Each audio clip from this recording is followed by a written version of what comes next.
చివరగా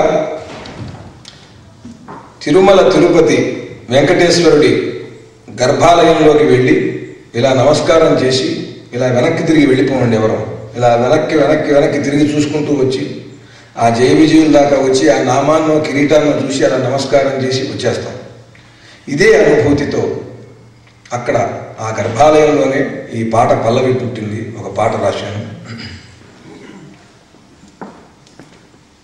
ఓ తిరుపతి వెంకటదేవా నా యదలో నిలువగా రావా,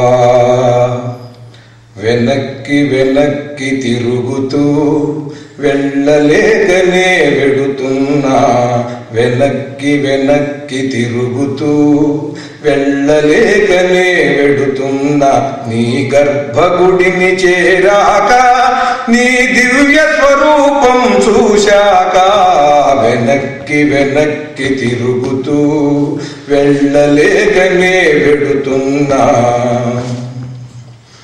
వేచి వేచి నీ గుడి ముంగిట 10 జాముల పైదాకా వెంకటేశ నిన్ను వేడుకొనుచు పడిగాపులు కాచాక, ఆలయ ప్రవేశమైనాక పలు భక్తులు అడ్డుగా నిలిచాక నీ రూపం కనబడక నా మనసానిపై నిలబడక, ఒక్క క్షణం నిన్ను చూసినంత పూజారులు పక్కకు నెడుతుంటే వెనక్కి వెనక్కి తిరుగుతూ వెళ్ళలేకనే వెడుతున్నా.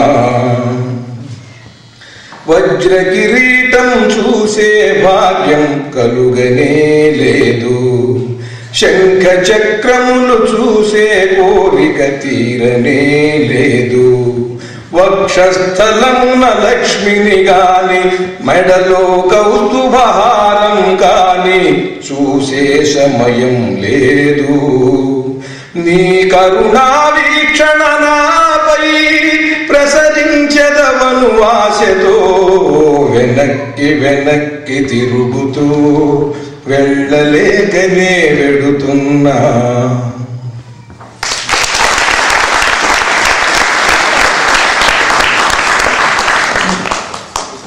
నాకు 15 సంవత్సరాలుగా ఇక్కడ ఉన్నటువంటి ఈ సమితిలో 15 రోజుల కిందటే మళ్ళీ తిరిగి అధ్యక్షుడైనటువంటి ఆయన తక్కువ సమయంలో కూడా ఇక్కడ ఇంతమంది విఘ్నులు, విజ్ఞానులు, రసజ్ఞులు, మేధావుల్ని అందరినీ కూడా ఆహ్వానించి చక్కని సభ చేసి నన్ను పిలిపించి గౌరవాభిమానాలతో ఆతిథ్యం ఇచ్చినందుకు మనస్ఫూర్తిగా కమలకుమారి గారికి, శ్రీనివాస్ గారికి నా ధన్యవాదాలు తెలియజేస్తున్నాను. మాకు ప్రత్యేకమైనటువంటి గౌరవాభిమానాలతో మాకు ఆతిథ్యం ఇచ్చిన అశోక్ గారికి, వారి శ్రీమతి గారికి,